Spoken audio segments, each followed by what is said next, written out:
तस्यै नमः इदमिदं भूयये वास्तु भूयः அன்னவயக்குருவையாண்டாள் அனங்கற்குப்பண்ணு திருப்பாவை பல்பதியம் இன்னிசையால் பாடி கொடுத்தாள் நற்பாமாலை பூமாலை சூடி கொடுத்தாள் சூடி கொடுத்த உடற்கொடியே தொல்பாவை பாடியருள வல்ல வல்வளையாய் நாடி நீ வேங்கடவர்க்கென்ன விதியென்ன விம்மார்க்கம் நாம் கடவாமே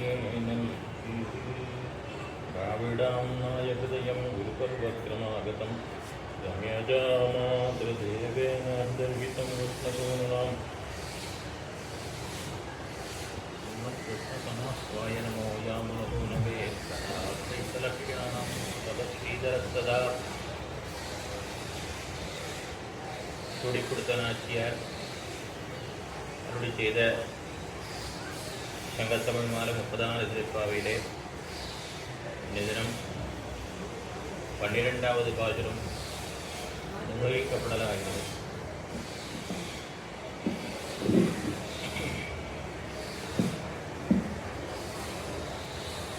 ஆவது திருப்பள்ளியிலே 7வது பாசுரம். இன்னை தினம் எழுப்பப்படுகின்ற பெண்பிள்ளை நற்செல்வன் தங்காய் என்று சொல்லி அழைக்கப்படுகிறாள். நேற்று தினம் பார்த்தோம் கோவலர்தம் பொற்கொடியே என்ன, இன்றைய தினம் நற்செல்வன் தங்காய் என்ன, ஒரு கோபாலனுடைய தங்கையை எழுப்புகிறார்கள். நல்ல செல்வத்தை உடையவன் அவனுடைய தங்கை.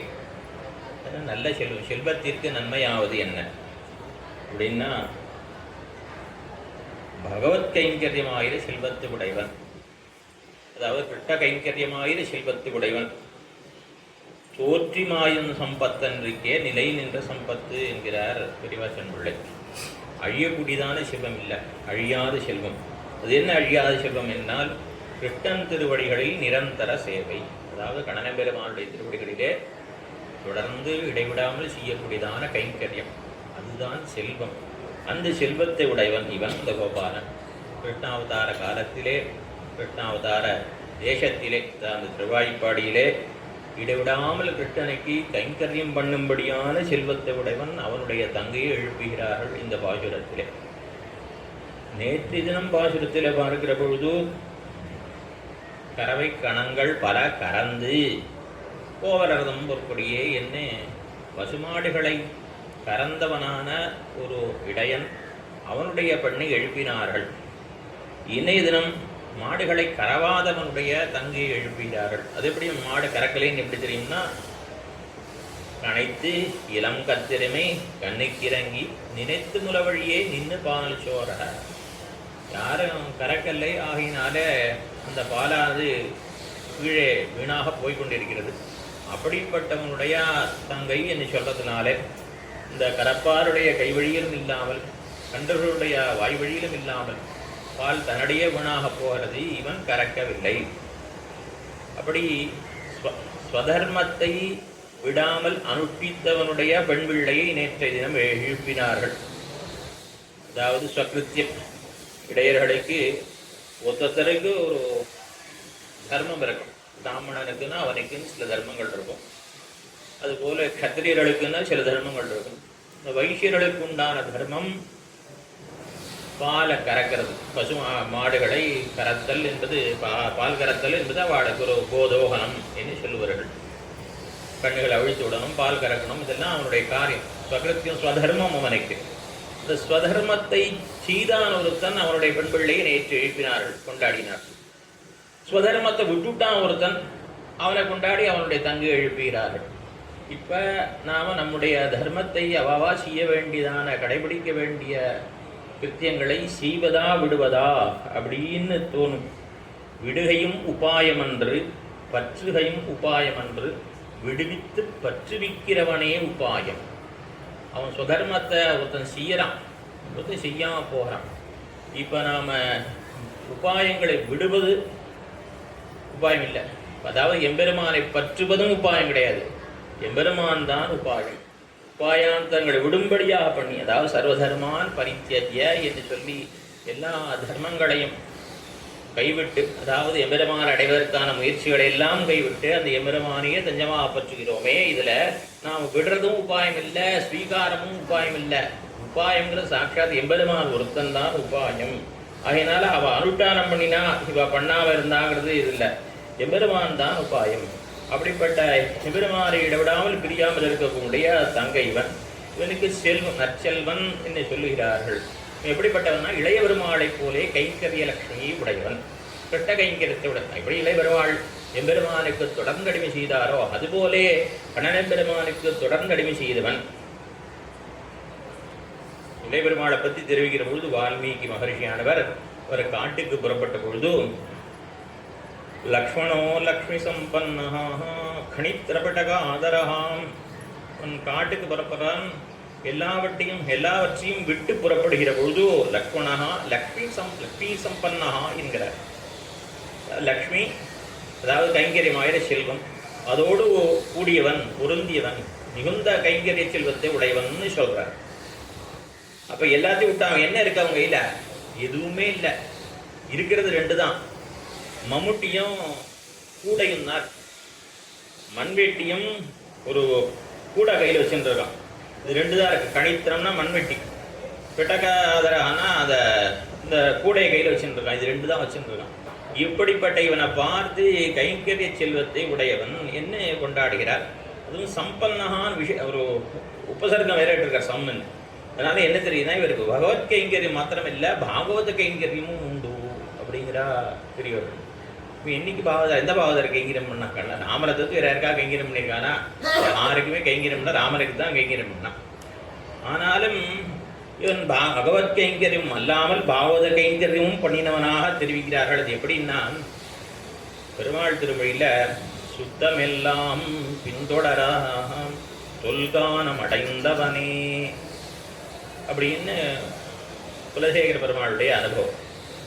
சுத்தமெல்லாம் பின்தொடர, பெருமாள் கூட எத்தனை பேர் காட்டுக்கு போனா? நேரிழையும் இளங்கோவும் பின்பு போகா, 2 பேர் தான் போயிருக்கா. ஆனால் சுற்றம் எல்லாம் பின்தொடரன்னு பாசுறோம். அவள் எல்லாரும் அயோத்தியிலேருந்து புறப்பட்டாரத சொல்றதா நினைக்க வேண்டாம். ஏன்னா தொல்கானம்னு இருக்கு. அதனால காட்டுக்கு அத்தனை பேரும் போனாலன்னா 2 பேர் தான் போனா. ஆனாலும் அவள் அத்தனை பேரும் போகணுங்கிற எண்ணம் இருந்தது. பெருமாள் புறப்பட்டா இங்கே இருக்கக்கூடாது, நாம அவர் கூட போகணும். புறப்பட்டாவா அன்னைக்கு ராத்திரி பெருமாள் வாட விட்டுட்டு போயிடுற. ஆனால் அவள் என்ன பாரிச்சாலாம், ஒத்தத்தரும் நான் இந்த கைங்கரம் பண்ணோம், அடி இந்த கைங்கரம் பண்ணோம், அடி இந்த கைங்கரம் பண்ணணும்னு ஒத்தத்தரும் பாரிச்சாள். மனசில் நினச்சிட்டு இருந்தான் பெருமாளுக்கு இந்த கைங்கரம் பண்ணணும்னு. அவள் அத்தனை பேர் பாரிச்ச கைங்கரியத்தையும் வெளியே பெருமாள் உத்தரையே பண்ணிவிட்டதுனால அவளுக்கெல்லாம் என்ன சந்தோஷம்னா, நாம பண்ணணும்னு நினைச்ச கைங்கரியத்தை இளைய பெருமாள் பண்ணிவிட்டார் அப்படின்னு அவள் சந்தோஷப்பட்டாரான். அத்தனை பாகவதர்களுடைய திருவுள்ளம் உகக்கும்படியாக கைங்கரியம் பண்ணினபடினாலே, இந்த பாகவதர்கள் ஊக்கும்படியாக பகவத் கைங்கரியம் பண்ணினதும் பாகவத கைங்கரியம் ஆகினாலே பெருமாள் பாகவத கைங்கரியம் பண்ணினார் என்று பெரியவர்கள் தெரிவிக்கிறார்கள், வியாக்கியாத்தாக்கள். அப்படியாக எப்படி இளைய பெருமாளுக்கு கைங்கரியம் பண்ணினாரோ அதுபோலே கண்ணன் பெருமாளுக்கு கைங்கரியம் பண்ணக்கூடியவனுடைய தங்கைகள். செல்வம்னு சொன்னா நம்ம ஆச்சாரியர்கள் உடனே 3 பிரமாணங்களை உதாகரிக்கிறார்கள். ஒன்றும் இளைய பெருமாளுக்கு லக்ஷ்மணோ லக்ஷ்மி சம்பன்னஹா என்ன. அதே போல விபீஷாழிவான தெரிவிக்கிற பொழுது அந்தரிக்ஷகத ஸ்ரீமான் இங்கிருந்து புறப்பட்டான், இலங்கையிலிருந்து இங்க வந்திருக்கான். இவெல்லாம் என்ன பண்றா? அஸ்மான் ஹந்தும் நசம்ஷயா சதுர்பிஸ்ஸஹ ராக்ஷஸஹா. அவன் வந்திருக்கான், 4 பேரோட வந்திருக்கான். எதுக்காக வந்திருக்கான்? நம்ம எல்லாம் கொல்வதற்காகத்தான் வந்திருக்கிறான். ஆகையினால அவன் விடக்கூடாது. என்ன பண்ணான்? அவனை அவசியமாக நாம் ஒன்றுவிட வேண்டும். பத்யதாமேஷ தீவிரேன தண்டேன சச்சிவிஸ்ஸா பத்யதாம், இவர்கள் கொல்லப்படட்டும். விபீஷணாழ்வானும் அவனோடு வந்துள்ள 4 கொல்லப்படட்டும். தீவிரேன தண்டேன, கடுமையா தண்டனை கொடுத்து, சச்சிவிஸ்ஸா மந்திரிமார்களோடு கூடிய அவனுக்கு தண்டனை கொடுத்து அவனை கொண்டுடணும்னு இவ சொல்றான். இவனு ஏத்துக்கல, அங்கேயும் விரட்டி அடிச்சாச்சு. என்ன இந்த நிலையில அவனை பார்த்து அந்தரிக்ஷத்துல மேல நின்றுருக்கான். அவனை பார்த்து ஸ்ரீமான் என்று தெரிவிக்கிறார். அப்படி அவனுக்கு என்ன ஸ்ரீமத்துவம்? விட வேண்டியதை விட்டதும் எபெருமானை பற்றியே தீர்வது என்கிற உறுதி இருந்தது இல்லையோ, அதுபோல கணனைக்கு கைங்கரியம் பண்ணணுங்கிற உறுதி இருந்தது. அதாவது இளைய பெருமாள் நதேவலோகாக்கிரமணம் நாமரத்துமகம் ருணே ஐஸ்வர்யம் வாபி லோகானாம் காமயேன த்வயாபினா. ராமா, உன்னை விட்டு பிரிந்து எனக்கு ஸ்ரீவைகுண்டத்தில் இருக்கும் வேண்டாம், கைவல்யானுபவம் வேண்டாம், ஸ்வர்காதி லோகங்களும் வேண்டான் என்று எப்படி இளையபெருமாள் தெரிவித்தாரோ அதுபோலே இந்த கோபாலனும் கிருஷ்ண கைங்கரியத்தை தவிர்த்து மற்றொன்று வேண்டாம் என்று அந்த கிருஷ்ண கைங்கரியத்தையே பிராபியமாக கொண்டிருந்தவன் அலைவன் நற்செல்வன். அதே மாதிரி மூன்றாவதாக நம்முடைய ஆச்சாரியர்கள் செல்வம் என்று சொன்னால் கஜேந்திர ஆழ்வானை உதாகரிப்பார்கள். அவன் என்ன பண்ணா, பரமா பதமா பன்னோ மனசா சிந்தயத்தரிம். பெரிய ஆபத்து வந்தது அந்த காலத்துல. எம்பெருமானை தஞ்சமாக ரொம்ப நாளா அந்த முதல்ல இழுத்துட்டு இருக்கு. இவருடைய கால் வயிறு தலை வரைக்கும் ஒருத்தருக்கு துதிக்கதான் இருக்கு. அந்த சமயத்துல நாராயணா ஓ மணிவண்ணா நாகணயாயி வாராயன் நாரிடர நீக்காயி என்ன மனசா அஜிந்தயத்து ஹரிம். அந்த எம்பெருமானை உபாயமாக பத்தினான். தன்னுடைய முயற்சியை விட்டு எம்பெருமானை உபாயம்னு பத்தினான். அவனை பாகவதத்தில் கொண்டாடுகிற பொழுது சத்து நாகவ அவனை ரிஷி தெரிவிக்கிறார். சத்து நாகவரஹா ஸ்ரீ மகான். நாகஹான்னா யானைக்கு பேர் உண்டு. நாகவரஹானா தலை சிறந்த யானைன்னு அர்த்தம். கஜேந்திர ஆழ்வான் கஜேந்திரன் யானைகளுக்கு தலைவன் அர்த்தம். நாகவர ஸ்ரீமான் என்று கொண்டாடுகிறார்கள். அதுபோலே ஸ்ரீமத்தத்தை உடையவன் இந்த கோபாலன். அவனுடைய தங்கையை எழுப்புகிறார்கள். அதாவது இவன் என்ன பண்ணா, செய்ய வேண்டியதான அனுஷ்டானத்தை கைவிட்டான். மாடு கறக்காமல் பால் கறக்காமல் விட்டான். இவன் ஏன் விட்டான்? ஏன் இவன் பால் கறக்கவில்லை? ஆச்சாரியர்கள் தெரிவிக்கிறார், இளைய பெருமாள் அக்னிகாரியத்தில் அன்பயம் உண்டாமன்னே இவனைக்கு இவத்தினுடைய ரட்சணத்தில் அன்பயம் உள்ளது. இளைய பெருமாள் என்னைக்கு அக்னிஹோத்திரம் பண்றாரோ அன்னைக்கு இந்த கோபாலன் அவசியமாக மாடு கறப்பான். இளைய பெருமாள் அவரும் தான் ஜனகருடைய பெண்ணை கல்யாணம் பண்ணிட்டார். அவரும் விதய ராஜ்யத்தை பெண்ணெடுத்திருக்கார். பெருமாள் காட்டுக்கு விராட்டியோடு எழுந்திருளினார். ஆனால் இவரை ஊர்மிளாதேவியார் ஆயிஷனும் வரல. இவர் என்னைக்கு காட்டுக்கு புறப்பட்டாரோ அதுக்கு முன்னாடி நாட்டில் இருக்கும்போது இவர் அக்னி காரியம் பண்ணியிருக்கலாம், அதெல்லாம் நமக்கு தெரியாது. ஆனால் புறப்பட்ட பிறகு, காட்டுக்கு புறப்பட்ட பிறகு ஒரு நாளும் இவர் செய்ய வேண்டியதான அந்த அருட்காரத்தை இவர் செய்யவில்லை. ஏன் செய்யலை? பெருமாளுக்கு கைங்கரியம் பண்ண வேண்டியிருந்தது, ஆகையினாலே தவிர்த்தார். அதுபோலே இந்த கோபாலன் அவன் கணனைக்கு கைங்கரியம் பண்ண வேண்டியிருந்தபடியினாலே அவன் அனுஷ்டானத்தை செய்யவில்லை. சரி, இவன் என்ன கைங்கரியம் பண்ணினான்? அப்படி என்ன கைங்கரியம் பண்ணாங்கன்னா, கணனெம்பெருமான் நித்தியப்படி மாடுகன்றை எல்லாம் அழைத்து கொண்டு காட்டுக்கு மேய்ப்பதற்காக செல்கிற பொழுது கூடவே தோழன்மார்கள் தன்னேராயிரம் பிள்ளைகளோடுன்னு எல்லாரும் போலா காட்டு. அப்போ சுரிகையும் தெரிவெள்ளும் செண்டுகோலும் மேலாடையும் தோழன்மார் கொண்டு ஓடா ஒரு கையால் ஒருவந்தன் தோளையோன்னி ஆனிரையினம் மீளக்குறித்த சங்கம் வருகையில் வாடிய பிள்ளை கண்ணன் மஞ்சளும் மேனியும் வடிவும் கண்டாள் அருகே நின்னாள் என் பெண் நோக்கி கண்டாள் அது கண்டி ஊர் ஒன்று உணர்கின்றதே. இந்த பெரிய ஆழ்வார் திருமொழியில் ஆழ்வார் தெரிவிக்கிறார், கண்ணனெம்பெருமான் காட்டுக்கு போகிற பொழுது அவனுடைய தோழன்மார்கள் என்ன பண்ணுவாளாம், சுரிகை மேலாடை இதெல்லாம் செண்டு ஹோல் இதெல்லாம் எடுத்துன்னு போகலாம். தெரிவில் இந்த நாளே எடுத்துன்னு போகிறா சில பேர். சுரிக்கான்னா ஒரு சின்ன கத்தி உடைவாளை மாதிரி இருக்கும். அது இதுக்காக வெட்டுறதுக்கு பயன்படும் காட்டில். ஏன்னா சுரிக்கா, அது சம்ஸ்கிருதத்தில் சுரிக்கான்னு பேர், அது தமிழில் சுரிகைங்கிறார்கள். சுரிகையும் தெரிவில்லும் அந்த வில்லு தெரிவில்லும் செண்டுகோலும் பூச்செண்டோடைய கூடிய கோல், அதன் பிறகு மேலாடை இதெல்லாம் தோழன்மார் கொண்டு ஓடும். இவெல்லாம் எடுத்துன்னு வரா மற்ற தோழன்மார்கள். கண்ணனெம்பெருமான் இப்போ இந்த பாசுரம் எப்போ அனுபவம்? காட்டிலிருந்து எம்பெருமான் பிருந்தாவனத்திலிருந்து திருவாய்ப்பாடிக்கு மீண்டு எழுந்துள்ள தருணம். இந்த பசுமாடுகளின் பின்னே கண்ணனெம்பெருமான் எழுந்துள்ளான். வருகையில் வாடிய பிள்ளை. அவன் பகல் பூரா இந்த மாடுகளின் பின்னே திரிந்தது, கோபிமார்களை பிரிந்திருந்து, அதனால பாடி போயிருக்கான், குழந்தை வந்துட்டு இருக்கான். இப்படி வர்ற பொழுதோ ஒரு கையால் ஒரு வந்தன் தோளையூன்னி, எப்பொழுதுமே வரும்பொழுது ஒருத்தன் தோல் மேல கையை போட்டுன்னு தான் வருவான். அப்படி கண்ணனுக்கு அந்தரங்க கைங்கரியம் பண்ணுகிறவன், கண்ணனுக்கு உயிர் தோழனாய் இருப்பான் ஒருவன். அவனை கண்ணன் ஒரு நாளும் பிரியவே மாட்டான். இவனுக்கு என்ன இந்த கோபாலனுக்கு காரியம் என்னால், கண்ணனுக்கு தோள் கொடுத்து கொண்டிருப்பதே இவனுக்கு காரியம். வேற வேற வேற வேலை இல்லை, இதுதான் வேலை அவனுக்கு. பெரிய ஜிய சுவாமிலாம் எழுனா நம்ம கைலாக கொடுக்கறதுக்கும் கூடவே ஹிஷியா வரான். அது மாதிரியாக அந்த கண்ணனெம்பெருமானுக்கு இவனுடைய பாகு, அவனுடைய இந்த தோழனுடைய பாகுவிலே தான் அவன், இந்த தோளிலே தான் அவன் கை வச்சுன்னு வருவான். அப்படிப்பட்ட அவனுக்கு தோள் முழுக்கும்படியான கைங்கரியத்தை செய்யக்கூடிய கோபாலன் அவனுடைய தங்கை இவள். இப்படி இவனுடைய பெருமை, அதாவது லோகமெல்லாம் எம்பெருமானுடைய எஸ்ய லோகோ மகாத்மனஹ பாகுச்சாயாம் அவஷ்டப்தோன்னு எல்லாரும் அவனுடைய தோள் நிழலிலே ஒதுங்கியிருக்கா, எல்லாரும் அவனுடைய தோள் பலத்தை பற்றியிருக்கா, இவனே இவனுடைய தோள்களிலே கை வைத்து கொண்டு வருகிறானாம். அப்படிப்பட்ட கோபாலன் அவனுடைய தங்கையை எழுப்புகிறார்கள். ஆகையினால் எப்பொழுதும் எம்பெருமானுக்கு கைங்கரியம் பண்றபடினாலே அந்த கோபாலனாலே மாடுகளை கறக்க முடியறதில்ல, அதனால அவன் கறக்கிறது இல்லை. அப்படிப்பட்ட கைங்கரியத்தை உடையனுடைய தங்கையே என்று சொல்லி இவளை எழுப்புகிறார்கள். பிரசங்காத ஒரு விஷயம் தெரிவிக்கிறேன். அதாவது அடியனுடைய குடிசையில் கண்ணன் பெருமான் திருவாராதன பெருமாளில் ஒரு கண்ணன் ஆயுர்வேத எழுந்துள்ளிருக்கார். அவர் ஒரு கையில் வெண்ணெய் வச்சுட்டு ஒரு கையை இப்படி வச்சுருப்பார். இப்படியே கை வச்சுருந்தா கை வலிக்கும், எப்போ இப்படியே 4 பேரும் வச்சுக்க முடியுமா? அதனால் எப்பொழுதுமே அவருடைய அந்த கையை தொண்டரைப்படி ஆழ்வார் ஆற்றுல, தொண்டரைப்படி ஆழ்வார் மேலே தான் தோளில் தான் கை வச்சுக்க முடியாது. அது ரொம்ப நேரம் அப்படியே தான் ஆழ பண்ணியிருக்கேன் காற்றுல. இந்த சனியில் கண்ணன் தொண்டரைப்படி ஆழ்வார் எழுதுறக்கா என்ன ஸ்ரீரங்க கேலி சகம்னு கண்ணனுக்கும் பெருமானுக்கும் தொடர்புடைய ஆழ்வார் சம்பந்தம் உண்டு, அதுக்காக தெரிவித்தேன். அப்படி பிரசங்காத்து ஞாபகம் வந்ததுனால சொன்னேன். இப்படியாக அந்த நற்செல்வனுடைய தங்கையை எழுப்புகிறார்கள் இந்த பாசுரத்திலே. கனைத்திறங்கத்தெருமை கண்ணுக்கிறங்கி நினைத்த முலவழியே நின்று பால் சோர நனைத்தில்லம் சேராக்கும் நற்செல்வன் தங்காயி பணித்தல விழா நின் வாசல் கடபத்தி சினத்தினால் தென்னிலங்கை கோமானை செத்த மனத்தைக்கினியான பாடவும் நீ வாகி திரவாயி நித்தான் எழுந்திராய் இதன் பேருலக்கம் அனைத்தில் நத்தாறு மறிந்தேரோர் எம்பாவாயி. கனைத்து இளங்கத்தெருமை கண்ணுக்கிறங்கி கனைத்து, கனைத்துன்னா அந்த எரும மாடுகளானவை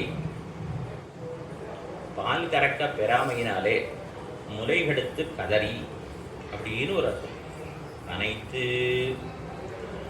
பால் கறக்க வேண்டிய சமயத்தில் இந்த கோபாலன் பால் கறக்கலை, ஆகையினாலே அந்த எருமை மாடுகளுக்கு வருத்தம். என்ன வருத்தம் அப்படின்னா, கன்றுகளை பிரித்து ஒரு இடத்த கட்டியிருக்கா, மாடுகள் வேற இடத்துல இருக்கு. அந்த கண்ணுக்குட்டிக்கெல்லாம் பசிக்குமே, நேரம் தப்பி போயிடுதே, இந்த கன்றுகள்லாம் வருத்தத்தோடு இருக்கு பால் பருக பெறாமையினாலே. ஆகையினாலே அந்த கன்றினுடைய ஒரு வருத்தத்தை நினைத்து எம்பெருமான் கன்றினுடைய வருத்தத்தை நினைத்து இந்த எரும மாடுகள் வருந்துகின்றன. அதுதான் கனைத்து. இது எதற்கு ஸ்மாரகமாக இருக்கிறது அப்படின்னா, உடைய நாயர் தெரிவிக்கிற 2 விஷயம் தெரிவிக்கிறார். உதாரர் கொடுக்க பெறாவிட்டால் படுமா போலே. சில பேர் இருப்பா தார்மிகாள், ஏதாவது தானம் பண்ணிகிட்டே இருப்பா. ஒரு யாகத்தை தீட்சித்தாலும் சரி, ஏதோ ஒரு இதுனாலும் சரி, யாருக்கா ஏதாவது கொடுத்துட்டே இருக்கணும், வாழ்க்கை தினப்படி யாருக்கா ஏதாவது கொடுக்கணும் அப்படின்னு சுபாவத்தோடு இருப்பா சில பேர். அப்படிப்பட்டவர்கள் ஒரு நாள் யாருமே கிடைக்கல, பெற்றுக்கிறதுக்கு யாச்சகன் யாரும் கிடைக்கலன்னா ரொம்ப வருத்தப்படுவாங்க. அதுபோல இந்த எரும மாடுகள் கனைத்தன, வருந்தினா. இந்த எரும மாடுகள் கனைக்கிறது எதற்காக? கண்ணுகளுக்கு பால் கொடுக்கவில்லையே என்று வருத்தப்படுறது. இது எதை நினைப்பூட்டுகிறது என்னால், எம்பெருமான் அடியார்களை ரட்சிக்க பெறாத காலத்திலே அவன் வருந்துகிறான். அது எப்போ வருந்தினான் அப்படின்னா, ரிணம் பிரவருத்தமிவமே ஹிருதயான்னாபசற்பதி கோவிந்தே தியத்தாக்கிரந்தது கிருஷ்ணாமாம் தூரபாசினம். திரௌபதியானவள் கோவிந்தா கோவிந்தான் கதறினாள் இந்த துரியோதனுடைய சபையிலே வஸ்திராபகரணத்தின் போது. அப்பொழுது எம்பெருமான் அவ்விடத்திற்கு செல்லவில்லை. அதை எப்போ வரைக்கும் சொல்லிகிட்டே இருக்கான் தெரியுமா? சொல்லி சொல்லி வருத்தப்படுறான். கடைசியா நாதிஸ்வஸ்தமனாயவுன்னு தன்னோட ஜோதிக்கு எழுந்துள்ள போகிற பொழுதும் கொண்டு ஐயோவா கோவிந்தான் கதறினாளே, அன்னைக்கு நான் அவளுக்கு ஒன்றும் பண்ணா விட்டுட்டேனே, வஸ்திரவருத்தி பண்ணியிருக்கான், ஆனாலும் கூட அவள் கூப்பிட்டபோது நான் போகலையேன்னு என்ன ஆசிரியர்களுடைய ரட்சிக்க பெறாத காலத்திலே எம்பெருமான் வருந்துமா போல இந்த கண்ணுக்குட்டிகளுக்கு பால் கொடுக்காத காலத்திலே எரும மாடுகள் கனைக்கின்றன. அதே மாதிரி கஜேந்திர ஆழ்வான் கூப்பிட்ட உடனே எம்பெருமான் என்ன பண்ணினான்? அப்ப அப்படியே அரைகுலைய தலைகுலைய ஓடி வரான். அது தெரிவிக்கிற சீபராசர பட்டர் அந்த இடத்துல 4 ஸ்லோகங்களை அருளி செய்கிறார் அந்த விற்த்தாந்தத்திற்கு. அதந்திரிதஜமோபதி பிரஹிதஹஸ்தம் அஸ்வீகிருத பிரணீத மணிபாதுகம் கிமிதி சாகுலாந்தப்புரம் அவாஹன பரிஷ்கிரியம் பதகராஜமாரோஹதா கரிப்பிரவர பிரம்மிதம் பகவதஸ்வராயே நமஹ. கஜேந்திர ஆழ்வான் கூப்பிட்ட மாத்திரத்திலே எம்பெருமான் அந்த ஆதிசேஷ நேரத்திலிருந்து சரையல்னு கீழே குதிச்சாராம். பிராட்டிமார்கள் வடிவினை எல்லா மலர் மகள் மத்த நிலமகள் பிடிக்கும் எல்லடி. பிராட்டிமார்கள் திருவடி பிடிச்சுட்டு இருக்கா. திடீர்னு அவன் திருவடி அப்படி இழுத்துட்டு கீழே குதிக்கிறான். அவளை என்னவோ மிதிச்சா புலாந்த பிரபால என்னாச்சு அப்படின்னு பதறான். அப்படி புறப்பட்டா இன்னி இப்படி பெருமாள் புறப்பட்டா சேனமுதலியார் கைலாக கொடுக்குறான். அன்னைக்கு அவருடைய எதையும் மதிக்கல பெருமாள் போட்டாரே வெகு விரைவாக பெருமாள் புறப்படுறார். உடனே திருமணி ரத்ன பாதுகை திருவடியில் பாதுகை சமர்ப்பிக்க வரா. அதையும் அவர் பெற்றுக்கல. எப்பொழுதும் பெருமாள் புறப்படுறதோ கருட வாகனத்துக்கு அலங்காரம் பண்ணுவான். பெருமாள் புறப்பட போறான்னா வாகனத்துக்கு உடனே அலங்காரம் பண்ணணும். இன்னைக்கு கருடாழ்வ சித்தமாகவே இல்லை. ஆனாலும் பெருமாள் படாலும் புதுச்சார அவரை விரட்டி கொண்டு அத்தனை வேகமா அவர் கருடம் வர வேகமும் இவருக்கு போறல்ல. அப்படியாக அந்த வேகத்தில் வந்தாரே அந்த பகவத ஸ்வராயே நமஹ. அந்த எம்பெருமானுக்கு குறித்து நமஸ்காரம் சொல்லப்பட்டார். அவருடைய இந்த வேகம் இருக்க விரைவு அதற்கு நமஸ்காரம்னு தெரிவிக்கிறார். அப்படியாக அந்த எம்பெருமான் கஜேந்திர ஆழ்வான் கூப்பிட்ட பொழுது ஐயோ இவனை இவ்வளவு நாள் நீர்ப்புழுவின் வாயிலே சிக்கும்படியாக பண்ணிவிட்டோமே என்று எம்பெருமான் வருந்தினா போலேனா அந்த வருத்தத்தை இவாளுக்கு நினைவுபடுத்துகிறது. இந்த எரும மாடுகளானவை அந்த கன்றுகள் படுற கட்டத்தை பார்த்து கணைப்பதானது எம்பெருமான் அடியார்களை முன்கூட்டியே நான் ரட்சிக்காம விட்டுட்டேனே என்ன வருந்துவதற்கு ஸ்மாரகமாக அதை நினைப்பூட்டும்படியாக இருக்கிறது என்ன ஆச்சாரியர்கள் தெரிவிக்கின்றார்கள்.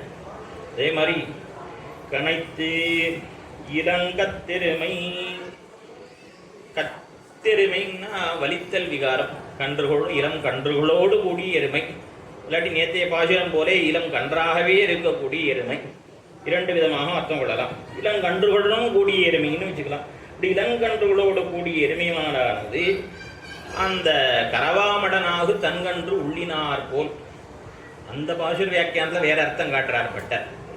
இங்கே பார்த்தோம்னா கரவாமடனாகு பால் கறக்க பெறாத பசுமாடு தன் கன்று தன்னுடைய கன்றை உள்ளினார் போல் நினைத்தா போலே இங்கே இந்த எரும மாடுகளானவை கன்றுகளுக்கு ஊட்டம் கொடுக்காதபடினாலே கதறுகின்றன.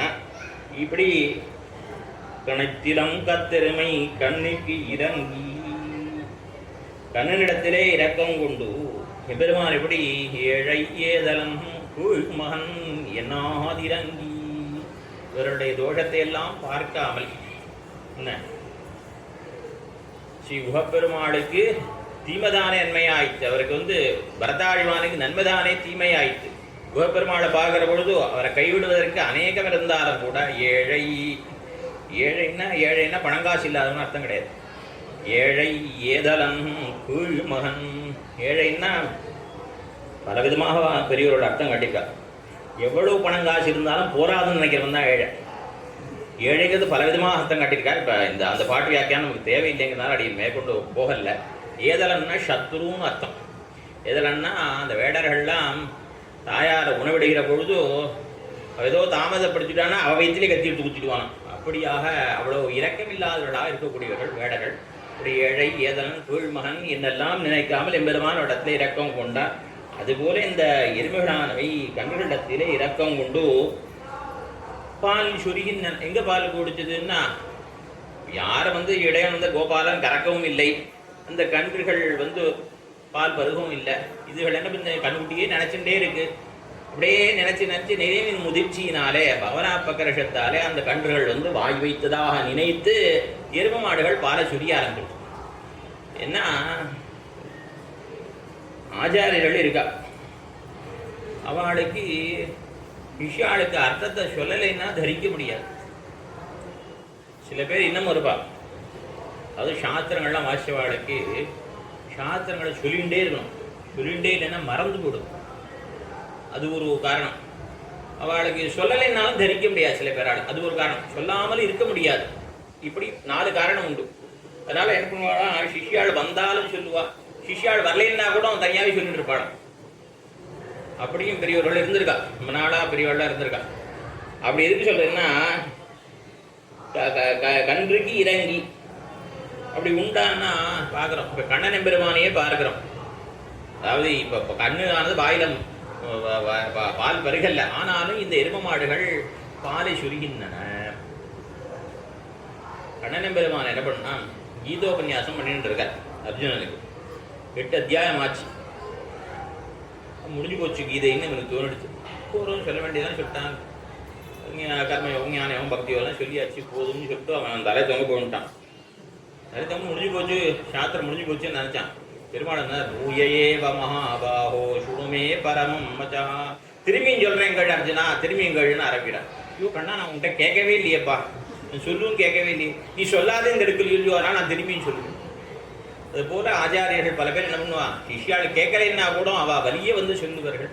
அதுபோல இந்த எருமாடு என்ன பண்ணுது, கன்றுகள் வந்து வாய்க்கவே இல்லை, ஆனால் இது பாட்டு பாலை சொரிய ஆரம்பிச்சுட்டு பால் சொரிந்து என்ன ஆயிடுச்சு, இல்லம் பூரா சேராகிவிட்டது. அப்படியே கனைத்து இறங்கத் திருமை கண்ணுக்கிறங்கி. கன்றுகளுக்கு இந்த மாடுகள் எரும மாடுகள் இரக்கத்தை காட்டுகின்றன. அதுபோல நம்முடைய பெரியோர்கள் ஆழ்வார்களும் ஆச்சாரியர்களும் இரக்கம் கொண்டு உபதேசம் பண்றார். ஏனென்னால் இவ உபதேசம் பண்ணுவதற்கு பல காரணங்களை நாயனார் காட்டி விடுகிறார் ஆச்சாரிய இதயத்திலே. அதில் முக்கியமாக ஞானத்தார் பந்த புத்தியும் அனர்த்தங்கண்டு ஆத்தாமையும் மிக்க கிருபையும் இரே அதபஸ்கருக்கு உபதேசிக்கிறது. கண்ணனின் பெருமான் இன்னன்னாருக்கு தான் உபதேசிக்கணும்லாம் சொல்லியிருக்கான். என்ன, தவம் பண்ணாதவனுக்கு உபதேசம் பண்ணாதே, இதம் தே நாதபஸ்காய, என்ன தவம் பண்ணாதவனுக்கு உபதேசம் பண்ணாதே, அவனுக்கு உபதேசம் பண்ணாதே, இவனுக்கு உபதேசம் பண்ணாதே, நான் பாட்டுக்கு சொல்லிட்டேன், அர்ஜுனா இறந்த அர்த்தங்கள்லாம் கொட்டிட்டேன், முத்தத்தில் ரத்தனங்களை கொட்டுற மாதிரி முட்டை அர்த்தங்களெல்லாம் கொட்டிட்டேன், நீ கண்ட பேருக்கெல்லாம் உபதேசம் பண்ணிவிடாதே என்னெல்லாம் சொல்கிறான். சாஸ்திரங்களிலேயும் ஒரு வருஷம் ஆச்சாரியனுடைய திருமாளியில் கைங்கரியம் பண்ணவனுக்கு தான் உபதேசம் பண்ணணும் அப்படிலாம் சொல்லியிருக்கார். ஆனால் எங்கள் நம்மாழ்வார் எம்பெருமானார் இவாள்லாம் என்ன பண்ணுறா அப்படிலாம் பார்க்கறதே இல்லை. தகுதி உள்ளவனா தகுதி இல்லாதவனா, பயன் அண்ணாயிலும் பாங்கு அனராகிலும், அவள் கேட்கறது பாங்கா இல்லாதவாளாக இருந்தால் கூட இவாளால் சொல்லாமல் இருக்க முடியாது. அவள் ஏன் இருக்க முடியாது அப்படின்னா, ஞானத்தார் பந்த புத்தியும், இந்த சம்சாரிகளுக்கும் சரி நித்திசூரியர்களுக்கும் சரி எம்பெருமானோடு ஒரே விதமான உறவு தான் இருக்குது. எப்படி நித்திசூரிகளுக்கு எம்பெருமானோடு உறவு உண்டோ அதே உறவு தான் இவர்களுக்கு உண்டு. திருப்பாதிபூதியிலே பரிபூர்ணானுபவம் நடவானிற்கு அதுண்ட துருக்காட்டாதே தேசாந்தரகதான புத்திரன் பக்கலினா, இவாளும் தான் அவனுக்கு புத்திரர்கள். இதோ அங்கே இருக்குவா மாத்திரம்தான் நித்தியமுக்தர்கள் தான் எம்பெருமானோடு உறவுடையவர்களும் கிடையாது. நமக்கு அந்த எம்பெருமானோடு அதே விதமாக 9 உறவுகள் உண்டு. ஆகினால இவர்களுக்கு இத்தனை உறவிலிருந்தும் இவர்கள் இழந்து போகிறார்களே என்னை ஞானத்தார் பந்த புத்தியும் அனர்த்தம் கண்டு ஆத்தாமை, இவர்கள் இந்த அர்த்தத்தை பெறாதபடினாலே இவர்கள் அனர்த்தப்படுவதைக் கண்டும் மிக்க கிருபையும் அருள் கண்டீரி உலகில் மிக்கதே, அந்த எம்பெருமானுடைய கருணையை காட்டின எம்பெருமானுடைய கருணையை காட்டிலும் மிஞ்சின கருணை உடையவராகியாரே நம்மாழ்வார் என்ன பண்றார், எல்லோருக்கும் உபதேசம் பண்ணுகிறார். அப்படி பண்றோம் ஆறுன்னா, தாய்க்கும் மகனுக்கும் இவர்க்கும், தாய்க்கும் மகனுக்கும் தம்பிக்கும் இவர்க்கும் இவர் அடிபணிந்தவர்க்கும் இரே இவை உள்ளது. இந்த இறங்கிங்கிறதுனால காட்டப்படுவது இரக்கம். எரும மாடு கண்ணிடத்தை இரக்கம் காட்டுறது.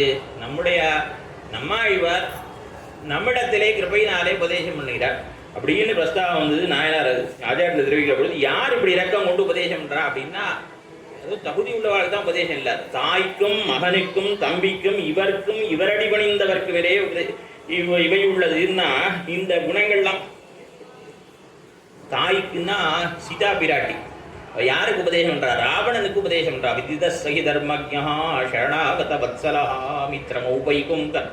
ஆஹா, அந்த எம்பெருமானினி அவன் திருவடியில போய் விழுந்து சொல்ல, போய் அவன் கையப்படி மித்திரன்னு சொல்லியாவது அவன்கிட்ட போ, அவன் சரணாகத வத்சலன், அவனை பற்றி என்று பிராட்டியானவள் உபதேசம் கேட்க வந்தான. ராவணன் அவன் உபதேசம் கேட்கறதுக்காக வரல, இவளை அடையணும்னு வந்தவன். அப்படிப்பட்டவனுக்கும் கூட அவனுடைய ஒரு நிலை, இந்த நிலையில இருக்கிறவன் கூட உபதேசம் கேட்கறதுக்கு பாத்திரம் இல்லை.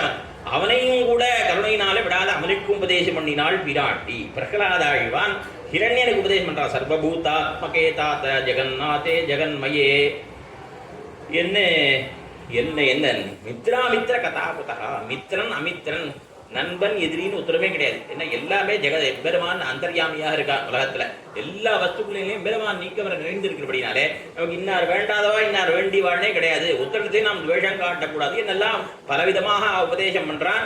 அவன் அந்த அசுர குழந்தைகளுக்கு உபதேசம் பண்றான், குருவார்களுக்கு உபதேசம் பண்றான், இரண்யனுக்கு உபதேசம் பண்றான். இவெல்லாம் பாத்திரமா உபதேசத்துக்குன்னு பார்க்கல. இவருடைய கிருப்பை இவாளுடைய அனர்த்தங்கண்டு ஆற்றாமை, அவளுடைய கட்டத்தை கண்டு பொறுக்க மாட்டாதவர்கள். தாய்க்கும் மகனுக்கும் தம்பிக்கும், தம்பினா விபீஷன் ஆழ்வான், அவன் என்ன பண்ணினான், அவன் துவாம்ததிக்கு குலபாம்சனம்னு சொன்னான். குலத்தை கெடுக்க வந்த கோடரிக்காம்பே ஒழிஞ்சு போன்னு சொன்னார். ராவணனுக்கும் கூட பிரதீயதாம் தாஷரதாய மைதிலி, அந்த மைதிலியானவள் ராமனிடத்திலே சேர்க்கப்படட்டும் என்ன வரிசையா ஸ்லோகங்கள். அந்த ஸ்லோகம் முடியும் போதே பிரதீயதாம் தாஷரதாய மைதிலின்னு முடியும். அப்படியாக அவனுக்கு உபதேசம் பண்ணுகிறான். அதுபோல நம்மாழ்வார் உபதேசம் பண்ணுகிறார். அதே போல எம்பெருமானார் உபதேசம் பண்ணுகிறார். பாருலகில் ஆசையுடையோர்க்கெல்லாம் மாறியர்கள் கூறுமென்னி ஓரான் வழியா உபதேசித்தார் முன்னோர். அந்த வரம்ப ஓரான் வழி வரம்ப ஒழித்த இன்னாருக்கு தான் சொல்லணும் இல்லை, செவிதாழ்த்தார்க்கெல்லாம் வார்த்தை சொல்லி போந்தார் உடையவர் திருநாண்ட வியாக்கியானத்தில் அவ அத்தனை பேருக்கும் ஆற்றாமை பார்த்தும் கருணையினாலையும் பெருமானார் உபதேசம் பண்ணுகிறார். என்ன ஏதோ எரும மாடு பால் கொடுக்கறதுன்னு இல்லை, நம்முடைய பெரியோர்கள் அண்ணன் பெருமான் கருணை புரிவதையும் ஆச்சாரியர்கள் கிருபை காட்டுறதையும் இந்த இறங்கிங்கிற இடத்துல காட்டியிருக்கிறார்கள். கனைத்திலங்கத்தெருமை கண்ணிக்கிறங்கி நினைத்து நினைத்து முலை வழியே நின்று பால் சோராக, அந்த கன்றுகள் வாய் வைக்காவிட்டாலும் தாங்களாகவே இவை பாலை சொரிகின்றன. பால் சோராக நைத்தில்லம் சேராக்கும், பால் வெள்ளமிடுகையாலும் எருமைகள் துகைக்கையாலும் அந்த இடமே இல்லமே சேராய் போய்விட்டது. இல்லம் சேராக்கும் நற்செல்வன் தங்காய், நற்செல்வன் அப்படின்னா இவருடைய செல்வமானது ஏதோ புண்ணியங்களை செய்து அதனாலே சேர்த்த செல்வமோ தேவதாந்தர வஜனத்தாலே வந்த செல்வமோ கிடையாது. அப்படிப்பட்ட செல்வமெல்லாம் அளவுடையதாக இருக்கும், அளவுபட்டதாக இருக்கும். இளையவர் பெருமாளை பிரியாத இளைய பெருமாளுடைய ஐஸ்வர்யம் போலே கிருஷ்ணனை பிரிய க்ஷமனன்னிக்கே அவனை நோக்குகிற ஐஸ்வர்யமே. கிருஷ்ணனை பிரிய முடியாதவனாலே என்ன எப்பொழுதும் பெருமானுக்கு தோள் கொடுத்து கொண்டிருப்பவனாயாலே எப்பொழுதும் பெருமானுக்கு கைங்கரியம் பண்ணக்கூடியவன் ஆகையினாலே இவன் இந்த எம்பெருமானை பிரியாது இருக்கிறான். இப்படிப்பட்ட கைங்கரியத்தை உடையவனுடைய நற்செல்வன் தங்காய். என்ன தெரியுது, இவன் அனுஷ்டானத்தை பண்ணலை. நேற்று தினம் பார்த்த கோபாலன் அனுஷ்டானத்தை செய்தான். இப்போ நாம் அனுஷ்டானம் நமக்கு உண்டான அனுஷ்டானங்களை நாம் செய்கிறதா வேண்டாமா அப்படின்னு சந்தேகங்கள்லாம் வரும். அப்படின்னா லோகத்தில் சாமானிய தர்மம்னு உண்டு, விசேஷ தர்மம்னு உண்டு. எம்பெருமானுக்கு சாட்சாத் தர்மம்னு பேர். எம்பெருமான் தான் சித்த தர்மம். அவனை பற்றி தெரிவிக்கிற வால்மீகி ராமோ விக்கிரகவான் தர்மஹா, அப்படி தர்மஸ்வரூபியாக இருக்கவன் ராமன் தெரிவிக்கிறார். அதே போல கண்ணன் பெருமானை சொல்ற பொழுது கிருஷ்ணம் தர்மம் சனாதனம், பழமையான தர்மம் எதுன்னா கண்ணன் பெருமான் தான். இங்கே தொடர்படி ஆழ்வார்னு சொல்றார். அறம் சுவராகி நின்னனம் அரங்கனார், அறம் சுவராகி நின்னனம் அரங்கனார். தர்மம்னா எதிராகி நம்பெருமாள் தாண்டா தர்மமாக. இப்படியாக எம்பெருமானுக்கு சித்த தர்மம் என்னும் சாட்சாத் தர்மம்னு பேர். லோகத்து சாமானிய தர்மம்னு ஒன்று உண்டு. இந்த சாமானிய தர்மம் விசேஷ தர்மம் இது ரெண்டுக்கும் ஒரு முரண் ஏற்பட்டதானால் அப்பொழுது சாமானிய தர்மத்தை விட்டு விட்டு விசேஷ தர்மத்தை பற்ற வேண்டும். இப்போ தசரதன் என்ன பண்ணினான், சக்கரவர்த்தியை போலே இழக்கை குறுப்பூன்னு மூச்சுப்படியில் ஒரு சூத்திரம் உண்டு. அவன் என்ன பண்ணினான், நாம் சத்தியம் பண்ணி கொடுத்துருக்கோம். என்ன சத்தியம் பண்ணி கொடுத்துருக்கோம், கைக்கு 2 வரம் கொடுக்குறேன்னு சொல்லியிருக்கோம். அதனால் அவள் கேட்டபடியே ராமனை காட்டுக்கு அனுப்புற வேண்டியது நம்முடைய கடமைன்னு நினச்சான். சரி, வாஸ்தவம் தான். அது என்னைக்கோ கொடுத்த வாக்கு.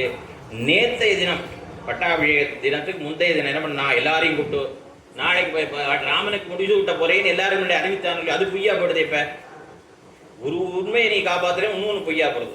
அப்போ என்ன பண்ணணுமானால் இந்த மாதிரி நிலைமைகளில் சாட்சாத் தர்மம் சக்கரவர்த்தி திருமன் ஆகையினால சக்கரவர்த்தி திருமனோடு கூட இருக்கணுங்கிறதுக்காகவே அந்த சத்தியம் பேசுகிறதாக சாமானிய தர்மத்தை கைவிட்டுருக்கணும். சாமானிய தர்மத்தை கைவிடாமல் என்ன அதை குத்து பிடிச்சுருந்தான். விசேஷ தர்மனான ராமனை விட்டு விட்டான். ஆகையினால என்னாச்சு, அவனுக்கு மோட்சம் கிடைக்கல. அவனுக்கு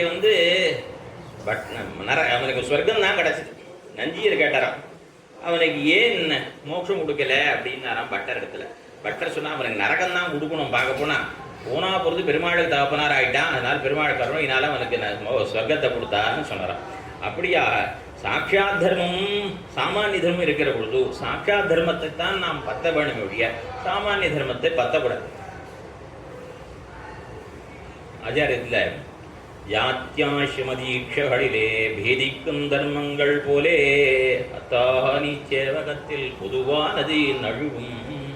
யாத்தியாசிரமதீட்சைகளிலே பேதிக்கும் தர்மங்கள் போலே தானி சேவகத்தில் பொதுவானது நழுவும். ஜாதி தர்மம், ஆசிரம தர்மம், தீட்சா தர்மம்னு உண்டு. இந்த தர்மங்கள்லாம், அதாவது ஜாதி தர்மம்னா வர்ண தர்மம், பிராமண க்ஷத்ரிய வைஷ்ய இவாளுக்கெல்லாம் ஒரு தர்மங்கள், ஏதோ சில தர்மங்கள் இருக்கும். இவனுக்கு உண்டான தர்மம் அவனுக்கு இருக்காது, அவனுக்கு உண்டான தர்மம் இவனுக்கு இருக்காது. அதே மாதிரி ஆசிரம தர்மம், அது என்னது? பிரம்மச்சாரி, கிரகஸ்தன், வானப்பிரஸ்தன், சன்னியாசி. நமக்கு ஒரு தர்மம் இருக்கும், பிரம்மச்சாரியானும் சமிதாதனம் பண்ணணும்னு இருக்கும், கல்யாணம் ஆன பிறகு அக்னிஹோத்திரம் பண்ணணும்னு இருக்கும், சன்னியாசி அக்னியை தொடக்கூடாதுன்னு இருக்கும். ஆகையினால ஒருத்தருக்கு சொன்னது இன்னொருத்தருக்கு ஆகாது, இவனுக்கு சொன்னது அவனுக்கு ஆகாது, அவன் பிரம்மச்சாரி சொன்னது சன்னியாசி பண்ண முடியாது, சன்னியாசி சொன்னதை நம்ம பண்ண முடியாது. ஒருத்தருக்கு தர்மம் வேறுபடும். அதே போல் தீட்சா தர்மம்னு உண்டு. ஒருத்தர் யாகத்தில் தீட்சையில் இருக்கார் அப்படின்னா ஒரு 12 நாள் தொடர்ந்து ஏதோ சத்திரயாகம், ஏதோ தொடர்ந்து சத்திரயாகம் பண்ணுறா, தொடர்ந்து யாகம் பண்ணிட்டு இருக்கா. அந்த காலத்தில் யாகம் பண்ணுற காலத்தில் அவளுக்கு ஆசூச்சம் வந்தாலும் கூட தீட்டு கிடையாது. தீட்டு வந்தால் யாராவது தயாதி போயிட்டா கூட அவளுக்கு தீட்டு கிடையாது. நீங்கள் அது கூட இங்கே யாகம் பண்ணுறவாளை நீங்கள் அதிகமாக பார்த்துருக்க மாட்டேன்னா, சந்நிதிகளில் பிரம்மோற்சவத்துக்கு தீட்சித்து அர்ச்சகா அவளுக்கு அந்த உற்சவ காலங்களிலே தீட்டு வந்தாலும் தீட்டு கிடையாது அவள். அதுதான் தீட்சா தர்மங்கிறது. அதாவது ஒரு தர்மமும் ஒருத்தனுக்கு இருக்கிற தர்மமே இந்த குறிப்பிட்ட காலத்தில் இருக்காது, மாறுபடும். அதுபோலே ஜாத்தியாசிரம தீட்சைகளிலே பேதிக்கும் மாறுபடும் தர்மங்கள். அதுபோல அத்தானிச்சேவகத்தில் பொதுவானது நழுவும். அப்படின்னா அத்தானிச்சேவகம்னா அந்தரங்க கைங்கரியம்.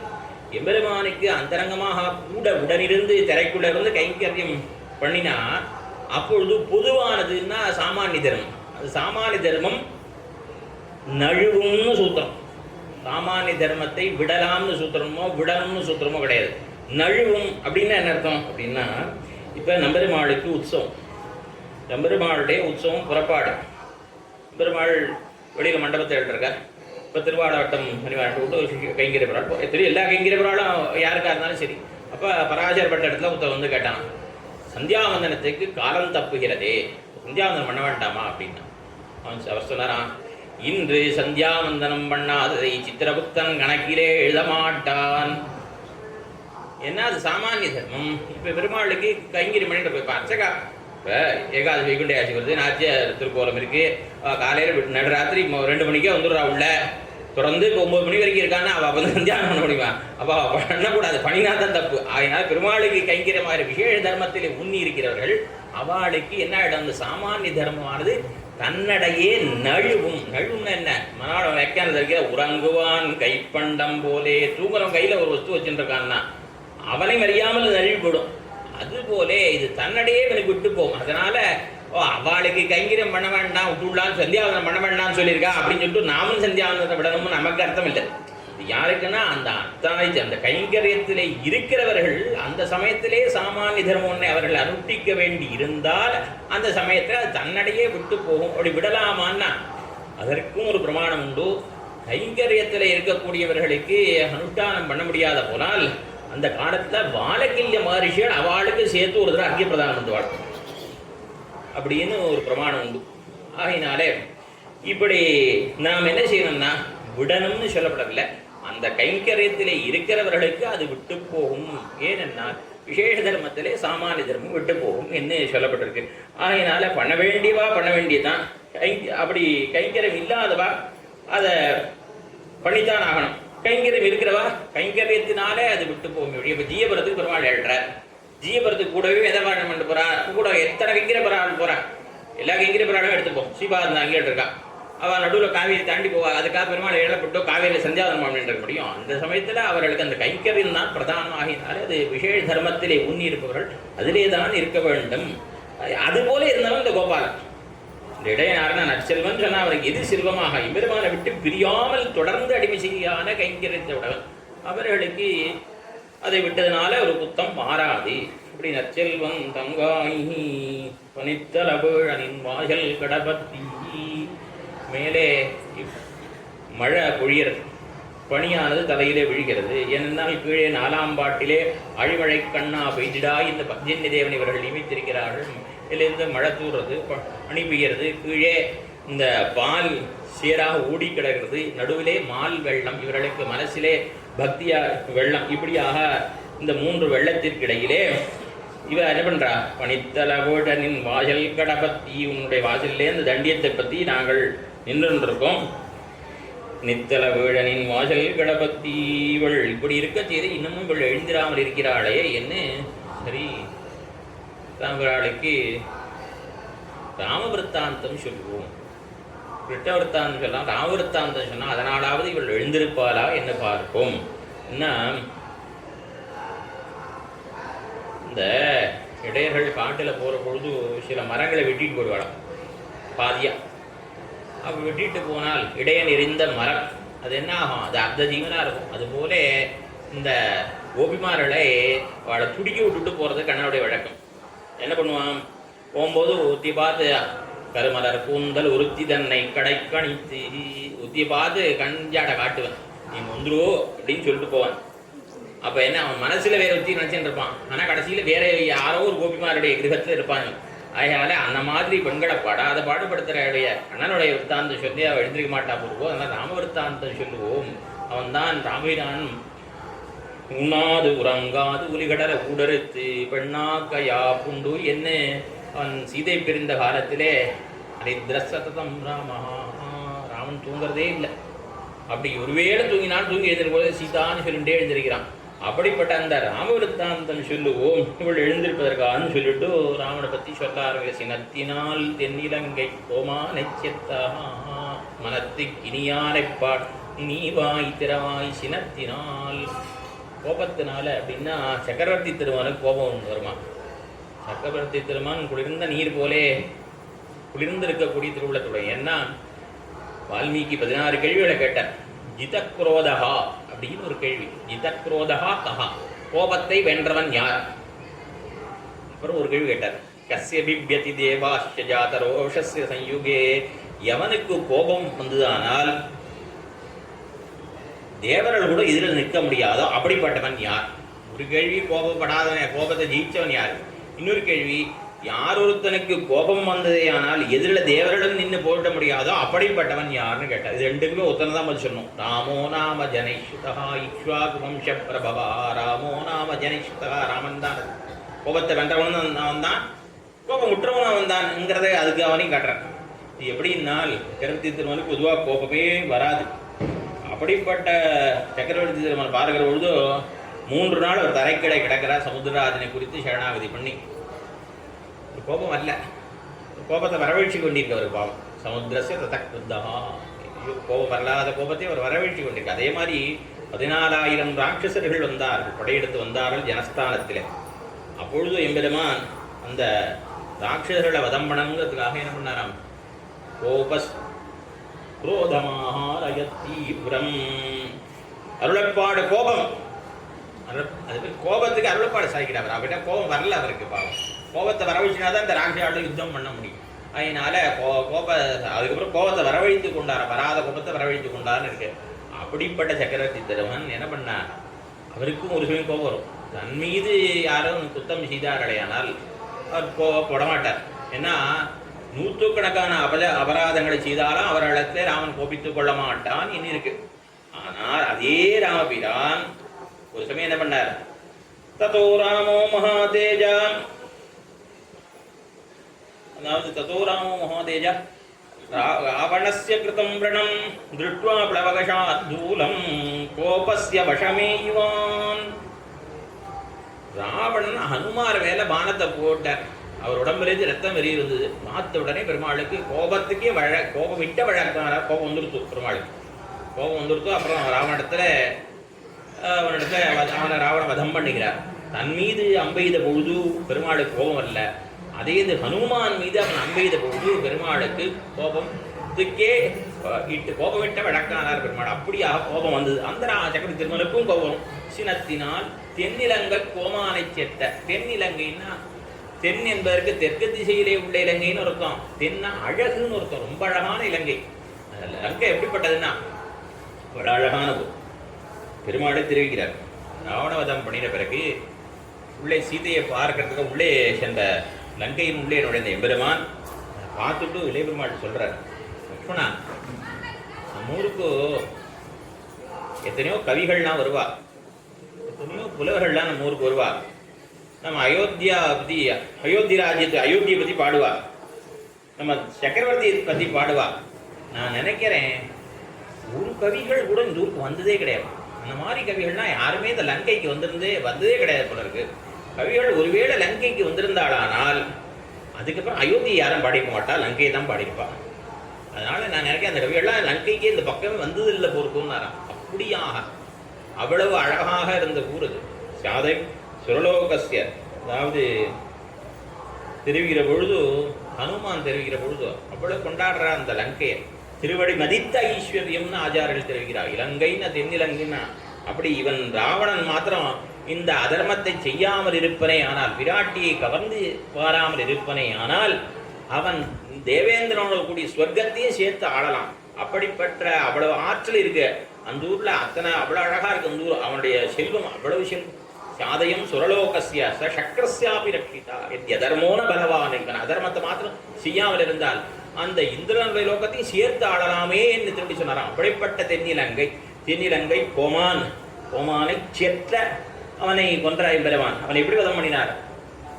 புத்திராதிகளை வதம் பண்ணி தேரை ஒழித்து ஆயுதங்களை ஒழித்து அவனுடைய அந்த அகங்காரம் இருக்கே, வனங்களில் அரக்கன் என்னை இருபளவாக நனமேயந்து கசிச்சு ரெண்டா வெட்டினா கூட கீழே குப்புற விழுந்துட மாட்டேன்னு சொன்னான். அப்படிப்பட்ட அந்த ராவணன் அவனுடைய அபிமானத்தை ஒழித்து தென்னிலங்கை கோமானை செத்த மனத்துக்கினியான், மனத்துக்கு இனிவனான சக்கரவர்த்தி திருமனை.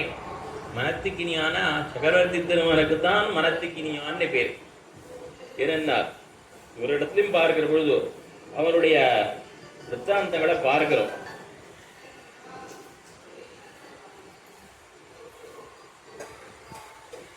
அதாவது சுக்ரீவனுடைய பிரார்த்தனைக்கு இணங்க வாலியை வதம் பண்ணினார் பெருமாள். வாலிபதம் பண்ணின உடனே சுக்ரீவனுக்கு பழைய நினைவுகள்லாம் வந்துட்டு, அடிநாளில் வாலியோட தான் எத்தனை தூரம் உறவாக இருந்தது, இந்த பழைய நினைவெல்லாம் வந்த பிறகு இவர் என்ன பண்ணிவிட்டார், சுக்ரீவன் அழ ஆரம்பிச்சிட்டார். சுக்ரீவன் அழ ஆரம்பிச்சதை பார்த்துட்டு பெருமாள் அழ ஆரம்பிச்சிட்டார். இத்யேவமார் யஸ்ய ரகுப்ரவீரஹ இத்யேவமார்த்தஸ்ய ரகுப்ரவீரஹ ஸ்ருத்வா வசோ வால்யனுஜஸ்ய தஸ்ய சஞ்சாத பாஷ்பஹ பரவீரஹந்தா ராமோ முகூர்த்தம் விமனா பகுவ. அந்த சுக்ரீவனுடைய அவன் என்ன பண்ணிட்டான் தெரியுமா? ராமா, ஐயோ எங்கள் வாலியை நான் கொண்டுட்டேன், அவங்க சாகறதுக்கு நான் காரணமாயிட்டேன், நான் நெருப்பில் குதிச்சுடுறேன், உனக்கு சீதை இந்த வானரங்கள்லாம் தேடி தேட்டான், நான் நெருப்பில் குதிச்சுடுறேங்கிறான். அதுக்கப்புறம் இப்படியாக அவன் சொல்லிட்டு அவன் ரொம்ப வருத்தப்படுறான். அவன் வருத்தப்படுறதை பார்த்துட்டு சஞ்சாத பாஷ்பா, பெருமாள் கண்ணீர் ஊக்கிறான். ராமோ முகூர்த்தம் விமனா பகுவ, உள்ளேலாம் உருகி குரல் தழ தொழுந்தேன்னு தெரிகிற மாதிரி அவனுடைய மனமெல்லாம் கலங்கி விடுத்தான். விமனா பகுவ, முகூர்த்தம் ஒரு முகூர்த்த காலம் பெருமாள் கலங்கி இருந்தா. சஞ்சாத பாஷ்பா, கண்ணீர் பெருகப்பெற்றவனாக அந்த சக்கரவர்த்தி திருமர் இருந்தான் அப்படின்னு அந்த சர்க்கத்தை தெரிவித்தார். வால்மீகி அடுத்த சர்க்கத்தில் தெரிவிக்கிற பொழுது சுக்ரீவஞ்சைவ தாராஞ்ச சாங்கதம் சாலக்ஷ்மணா சமான சோகா காக்குஸ்தா சாந்தவயன் இதமப்ரவீத். சுக்ரீவனுக்கு வாலி போனதுனால என்ன வருத்தமோ, வாலியினுடைய பத்னியான தாரைக்கு வாலி போனதுனால என்ன வருத்தமோ, வாலியினுடைய குமாரனான அங்கதனுக்கு வாலி போனதுனால என்ன வருத்தமோ, சமான சோகா காக்குஸ்தா, அதுபோல பெருமாளுக்கும் வருத்தம் ஏற்பட்டது. அப்புறம் தெரிவிக்கிறார் மேலே, சுக்ரீவன் அழுகியை நிறுத்தி விட்டான், ஆனாலும் பெருமாள் அழுகியை நிறுத்தலாம். ஐயோ சுக்ரீவன் அழறதுக்கு நாம காரணமாயிட்டோமேன்னு சொல்லி பெருமாள் அழுது கொண்டிருந்தார். இப்படியாக அண்ணன் என்ன பண்ணுவான்னா பெண்களை அழவிட்டு கதறடிச்சு பார்ப்பான். ஆனா ராமன அடியார்களுக்கு ஒரு அவ அழறான்னா உற்சவே சுஷசர்வே ரூபிதேவ பரிதுஷ்யதி. அதே மாதிரி மனுஷியானாம் பிருஷம் பவதி துக்கிதா. ஜனிதர்மாக்களுக்கு அந்த அயோத்தியில் ஒருத்தர் கட்டணம்னா அவளை காட்டிலும் அதிகமாக வருத்தப்படுவானா. அது போல இங்கே சுக்ரீவன் அழுத உடனே அவனை காட்டிலும் அவன் நிறுத்தியும் கூட அவனுடைய அழுகை ஓய்ந்த பின்னும் ராமனுடைய அழுகை ஓயவில்லைன்னு வால்மீகி தெரிவிக்கிறார். அப்படிப்பட்டவன் அவன் தான் மனத்துக்கினியான். அந்த எம்பெருமான் அவனை பற்றி தெரிவிக்கிற பொழுது நிறைய பிரமாணங்களை விடத்தா தெளிவாக காட்டியிருக்கா ஒருவர்கள். 1-2 விஷயம் மாத்திரம் தெரிவிக்கிறேன். ராவணபதம் ஆன பிறகு பெருமாள் விபீஷணாழ்வானை பற்றி பார்த்து தெரிவிப்பார். மரணாந்தானி வைராணி நிர்வத்தம் ந பிரயோஜனம். கிரியதாமஸ்ய சம்ஸ்காரஹ மமாப்யேஷ யதா தவ மரணாந்தானி வீராணி. வைரம் விரோதம் என்பது ஒருத்தனுக்கு மரணம் வரையும் தான். ஒருத்தனை இன்னொருத்தருக்கு விரோதம்னா அவன் உசுரோடு இருக்க வரைக்கும் தான் அவன்கிட்ட விரோதத்தை காட்ட முடியும். அவன் போன பிறகு அவன்கிட்ட விரோதத்தை காட்ட முடியுமா? அதனால் மரணம் அடைந்து விட்டான், இனிமேல் நீ அவனிடத்துல விரோதத்தை காட்ட வேண்டாம். அவனுடைய சிரமக்காரிங்க அவருடைய அக்னி சம்ஸ்காரம் அவனுடைய சம்ஸ்காரத்தை நீ பண்ண, அவனுக்கு சம்ஸ்காரம் பண்ணின்னு சொன்னதாக சாமானியமான ஜனங்கள் அர்த்தம் சொல்லுவாள். ஆனால் நம்பிள்ளை தெரிவித்தார் மரணாந்தானி வைராணி. லட்சணமாக அர்த்தம் காட்டுற நம்பிள்ள பத்திரம் தான் இப்படி இல்லை அர்த்தங்களை காட்டவே முடியும். மற்ற பேருடைய மனசுக்கே தோத்தாது. நம்பிள்ளைக்கும் பிரிவாச்சான் பிள்ளைக்கும் நான் இப்படிப்பட்ட அர்த்தங்கள் தோற்றும். அதாவது என்ன நாடி நரம் வரைஞ்சி வியாக்கியானம் பண்றாய்வா. என்ன பெருமாள் என்ன தெரிவித்தார்? விபீஷணன் வந்த பொழுது விபீஷணோ வா சுக்ரீவ எதிவா ராவணஸ்வயம். சுக்ரீவா முடிவா எடுத்து போய் விபீஷணா அழைச்சின் வா, விபீஷணா அழைச்சின் வான்னு சொன்னவர் என்ன பண்ணார்? நீ அங்க போன பிறகு வந்திருக்கிறது விபீஷணன் இல்ல, விபீஷணன் வேஷத்தில் ராவணன் தான் வந்திருக்கான்னு தெரிஞ்சா திரும்பி சபையை கூட்டாதே, ராவணனா இருந்தாலும் அழைச்சு வந்துடும். ஏன்னா விபீஷணன் வந்தான்னா அவனோட சேர்ந்த 4 பேர் தான் பிழைச்சு போவா, ராவணன் வந்தான்னா லங்கையே வாழ்ந்து போகும். ஆகினாலே திரும்பி வந்தெல்லாம் கேட்க வேண்டாம், விபீஷணனா இருந்தாலும் சரி ராவணனா இருந்தாலும் சரி அழைச்சு வந்துடுவோம் பெருமாள். இப்படிப்பட்ட பெருமாளுடைய திருவுள்ளத்துக்கு சேர வியாக்கியானம் பண்ணி ஏன் அவன் உடனே பெருமாளை ராவணனை வதம் பண்ணல? 10 மாதம் காலம் தாக்கணும். தட்சிணஸ்ய நிவசன் உதத்தை தட்டேபி உரத்தரோத்தர பயோதி. அந்த பெருமாள் நினைச்சா வதம் பண்ண முடியாத அவனுக்கு. இவனை அந்த சமுத்திரராஜன் கேட்ட பொழுது சமுத்திரராஜனுக்கு தொடுத்த அம்பை எங்க எய்தார்?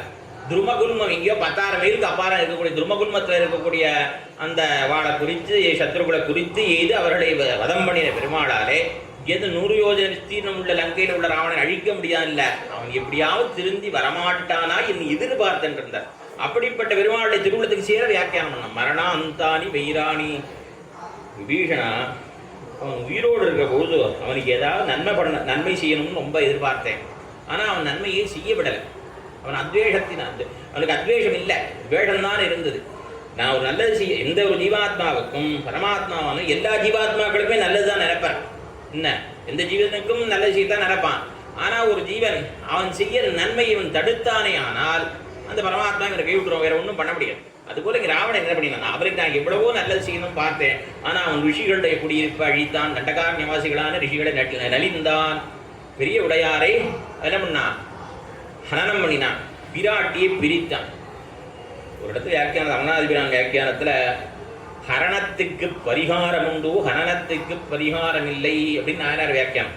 ஹரணத்துக்கு பரிகாரம் உண்டுன்னா சீதையை அபகரித்துன்னு போயிட்டான், சீதையை மீட்டு கொண்டு வர முடியும். ஆனால் இந்த ஹனனம் பெரிய உடையாரை கொன்னுட்டான். பெரிய உடையாரை சம்ஸ்காரம் ஆயிடுச்சு, திரும்பி பெரிய உடையாரை கொன்ற முடியாது. இந்த ராவணவதம் ஆன பிறகு வானர்கள் மடிந்து போனார்கள் அல்லவா, அத்தனை பேரும் இந்திரன்ட்ட வரம் வாங்கி அத்தனை பேர் உயிர்ப்பிச்சுட்டா. ஏன்னா அவள் உடம்ப பாதுகாத்து வச்சிருந்தபடினால. ஆனால் அப்படி இல்லை, பெரிய உடையார் போயிட்டார், இனிமேல் திரும்பி பெரிய உடையாரை கொன்ற முடியாது. அதனால ஹனனத்துக்கு பரிகாரம் இல்லைன்னா அது போல நான் இருக்கிற பொழுது அவன் இருக்கிற நாளில் அவனுக்கு எவ்வளவோ நன்மை செய்ய பார்த்தேன், அவனை திருந்தனும் அவன் நினைச்சேன்.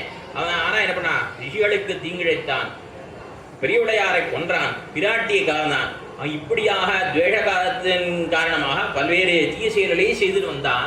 ஆகையினால என்னால் அவனுக்கு அனுகிரகம் ஒரு நல்ல கதை நல்லது செய்ய முடியல. இப்போ அவன் மரணம் அடைஞ்சுட்டான். இனிமே நான் அவனுக்கு இந்த சமயத்தை அவனை என்ன செய்ய முடியும்? அவன் உடம்புக்கு தான் நல்லது செய்ய முடியும். இனிமே அவன் நான் செய்யக்கூடிய நன்மை இப்போ வந்து தடுக்க முடியாது. இந்த சமயத்திலேயே நான் அவனுக்கு ஏதாவது நல்லது செய்யணும். என்ன இப்போ அந்த நல்லது செய்யணுமா என்ன பண்ணோம்? இவருடைய அந்த தேகமானது சரீரமானது கழுகழிக்கிறையா, அதபடி அவனுக்கு சம்ஸ்காரத்தை நல்லபடியா பண்ணணும். வீணா நீ பண்றியா, உனக்கு வேண்டுங்கிறவன் நானே பண்ணிவிட்டோமான்னு கேட்டான். அப்படிப்பட்ட குணம் எம்பெருமானுக்கு அவன் தான் மனத்துக்கினியான் என்று தெரிவிக்கிறார்கள். இது பல பிரமாணங்கள் பெரியவா காட்டியிருக்கா. இந்த முதல் நாள் யுத்தத்தில் எத்தாதிருசாக சமரிம் ரகுவீர வீக்ஷமிஷ்டம்யதாமிதி மோச்சித முக்தமாஜோ கோயம் குணஹ புறத்தாழ்கிற கோயம் குணஹ கதர கோட்டி கதக்கியான் வா கஸ்ய ஸ்துதே பதமஹோ பதகஸ்ய பூமி. அவன் எவ்வளவு பாபம் பண்ணினவன் தெரியுமா? எவ்வளவு தீய செயல்களை செய்தவன். கஞ்சன சிவக்குமென்கால் பாவைய பிரித்த பாவி வஞ்சன். அவனிடத்துல பெருமாள் இறக்கம் கொண்டு இன்னும் போய் நாளை வான்னு சொன்னியே, இது என்ன குணம்? ஆசித காரியாபாத குணமா, ஆசைன சௌகர்யாபாத குணமா? இது எந்த குணத்துல நாங்கள் சேர்க்கறது? எந்த வகையில நாங்கள் கொண்டு இது என்ன குணம் என்ன குணம் என்ன குணம்ங்கிறார். புறத்தாழ்வான். அப்படிப்பட்ட குணங்களை உடையவனான அந்த எம்பெருமான் அவன்தான் மனத்துக்கு இனியான். அதாவது ஆழ்வார்களிலே நம்ம ஆழ்வாரும் பெரிய ஆழ்வாரும் ஆண்டாரும் கிருஷ்ணாவதாரத்திலேயே போற வண்டி இருப்பார்கள். அப்படிப்பட்ட ஆண்டாள் அண்ணனை தெரிவிக்கும் பொழுது வேம்பேயாக வளர்த்தாளே என்னெல்லாம் தெரிவிக்கிறார். புறம்போல் உள்ளும் கரியானை, பெண்ணின் வருத்தம் அறியாத பெருமான், இதெல்லாம் கண்ணனுக்கு ஆண்டாள் கொடுத்த பேர். பெண்ணின் வருத்தம் அறியாத பெருமான். ஆனா இங்க ராமன் என்ன சொல்றா? மனத்திற்கு இனியான். நம்மாழ்வார் அவருக்கு என்ன பேருன்னா கிருஷ்ண திருஷ்ணா தத்துவம்னு பேரு. நம்மாழ்வாருக்கு பட்டர் கொடுத்த திருநாம் ரிஷிம் யுஷாமஹே கிருஷ்ண திருஷ்ணா தத்துவ விபோதிதம் சஹஸ்ரசாகாம் யோத்ரா க்ஷீத்ரா டீம் பிரம்ம சம்ஹிதாம். ஒரு சித்திரம் வரையின கூப்பிட்டு இப்போ கிருஷ்ணரை வரைன்னு சொன்னால் நான் வரையக்கூடியவன் கிருஷ்ணரை வரைஞ்சிடுவான். நான் வரையக்கூடிய நாட்டில் நிறைய பேர் இருக்கா. கிருஷ்ணனை வரைன்னு சொல்லலாம், கிருஷ்ண பக்தியை வரைன்னு சொல்ல முடியுமா? பக்தி யாராவது வரைய முடியுமா? கோபத்தை வரைய முடியுமா? வரைய முடியாது. ஆனால் பக்தியையும் கிருஷ்ண பக்தியையும் வரையலாம். கிருஷ்ண பக்தியை வரைய சொன்னால் நம்மாழ்வார் சித்திரம் வரையணும். ராமபக்தி வரைய சொன்னால் பரதாழ்வான் வரையணும். அப்படி ராமபக்தியே வடிவெடுத்தவன் பரதாழ்வான். அதுபோல கிருஷ்ண பக்தியே ஒரு உருவம் கொண்டால் அதுதான் நம்மாழ்வார்னு சொன்னார் சீபராசரப்பட்டார். அந்த நம்மாழ்வார் ரெண்டு இடத்துல விஷயம் தெரிவிக்கிறார். ஒரு இடத்துல கற்பாரி ராமபிரானை அல்லால் மத்தும் கற்பரோ, கற்பவர்கள் சக்கரவர்த்தி திருமானை தவிர மத்த பேரை கற்பார்களான்னு சொன்னார். மத்தும் கற்பரோன்னா ஏதோ மற்ற தேவதைன்னு அர்த்தம் இல்லை, கிருஷ்ணனை கற்பாரான்னு அர்த்தம். அது மாத்திரம் இல்லை, அதை விட அழகாக ஒரு இடத்தை தெரிவித்தார். அந்த ஆழ்வார் குயில்களை வளர்த்திருக்கார். இந்த குயில்களுக்கு என்ன பண்ணார்? தயிர் பழம் சோத்தொடு பால் அடிசிலும் தந்து பஞ்சாமிரதம் கொடுத்துருக்கார். 5 இதை சேர்த்து கொடுத்துருக்கார். என்னெல்லாம் கொடுத்துருக்காரு? தயிர் கொடுத்துருக்கார், பழம் கொடுத்துருக்கார், சோறு கொடுத்துருக்கார், பால் அடிசிலும் தந்து பழஞ்சோறு அப்படின்னு வச்சுக்கலாம், பழையது கொடுத்துருக்கார். இப்படியாக அவரை வளர்த்திருக்கார். உயிர்க்கது காலனின் உம்மையாதிரந்தேற்கு நீர் குயில் பைதல்காள் கண்ணன் நாமமே குழறி கொன்னீர் தயிர் பழஞ்சோத்தொடு பாலடி சிறுந்தந்து சொல் பைத்திய நல் வளமூட்டி நீர் வந்துடையீரே. அவர் என்ன பண்ணார் ஆழ்வார்? இந்த குயில்கள்லாம் வளர்த்திருக்கார், கிளிகள்லாம் வளர்த்திருக்கார். அவர் என்ன சொல்லி வச்சிருக்காருன்னா, நான் எப்பொழுதெல்லாம் எம்பெருமானோடு கூடி ஆனந்தமாக இருக்கேனோ, பெருமானோடு குடியிருக்கிற காலத்திலே நீ என்ன பண்ண? ஹரே கிருஷ்ண கிருஷ்ண கிருஷ்ண ஹரே ஹரே என்ன கிருஷ்ணநாமத்தை சொல்லணும். பெருமாளோடு கூட இருக்கிற பொழுது கிருஷ்ணநாமத்தை சொல்லணும். சந்தோஷமா இருக்கும் பொழுது கிருஷ்ணனோட பேரை சொல்லணும். நான் வருத்தத்தோட பெருமாளை பிரிந்திருக்கிற காலத்திலே, விஸ்லேஷ காலத்திலே பெருமாளை பிரிந்து வருத்தத்தோடு இருக்கும்பொழுது அப்ப வருத்தம் தீர்வதற்காக என்ன சொல்லணும்? ஹரே ராம ராம ராம ஹரே ஹரேன்னு சொல்லணும்னு சொல்லி வச்சிருக்காரு.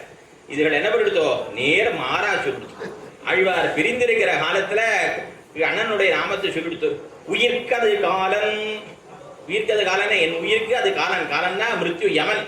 ஐயோ அண்ணன் நாமமே குழறி கொன்னீர், என்ன கொன்னுட்டேலேங்கிறார். என்ன பிரிஞ்சிருக்க காலத்தில் அவரால் கண்ணனை எம்பெருமானை பிரிந்து தரிக்க முடியாதவரான ஆழ்வார். அவருக்கு கண்ணனுடைய திருநாமத்தை சொன்னால் அவரால் அதை சகிக்க முடியல, தரிக்க முடியல. ஆகினால வருத்தப்படுறார். அப்படி கிருஷ்ண திருஷ்ணா தத்துவமான நம்மாழ்வாரும் கூட அண்ணனுடைய நாமத்தை உயிர்க்கது காலன்னார். கற்பாரி ராமபிரானே எல்லாம் மத்தும் கற்பரோன்னார். அதுபோல இங்கே நாச்சியார் பெண்ணின் வருத்தம் அறியாத பெருமான்னு கண்ணனை சொன்னவள் ராமரை பற்றி தெரிவிக்கிற பொழுது மனத்திக்கினியான் என்று தெரிவிக்கிறார். மனத்திக்கினியானை பாடவும்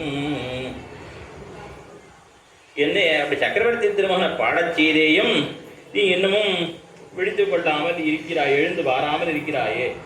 நீ வாய் திறவாமல் இருக்கிறாய், இனித்தான் எழுந்திராய். இதென்ன பேர் உறக்கம் மனத்தில் அத்தாறு மறிந்தேலோ எம்பாவாய். நீ என்ன நினச்சிட்டு இருக்க? புறம்பே பௌதனமும் பண்ணுவதற்கு ஆர்வமில்லைன்னு நினச்சிட்டு இருக்க. பௌத்த விஷயத்தில் ஈடுபாடு உள்ளவா இல்லை. அதனால் நம்ம தனியாகத்தான் எம்பெருமானை அனுபவிக்கணும். எப்படி அப்பன் யோக ரகசியத்தை இந்த குருகாவல் அப்பன் அவர் தனியாக அனுபவிச்சுட்டு இருக்கார். பெருமாளை தான் மாத்திரம் அனுபவிச்சுட்டு இருக்கார். அதுபோல லோகத்தில் மனுஷா யாரும் இல்லைன்னு நினச்சிட்டு இருக்காதம்மா. இந்த ஊராக எல்லாருமே கிருஷ்ணனிடத்தில் ஈடுபட்டு இருக்கா. ஆயினாலே நீ அனைத்து இல்லத்தாரும் அறிந்தாய்த்து. ஆயினாலே நீ விழித்து கொள்ள வரவேணும் என்னை எழுப்புகிறார்கள். அனைத்தில்லத்தாரும் அறிந்து உங்கள் ஆற்று வாசலில் நாங்கள் எல்லாரும் நிற்கிறோன்னு தெரிஞ்சுக்கணும், ஊரே தெரியணும்னா அது கவலைப்படாதே, எல்லாரும் தெரிஞ்சாச்சு, நீ எழுந்திருக்கலாம்.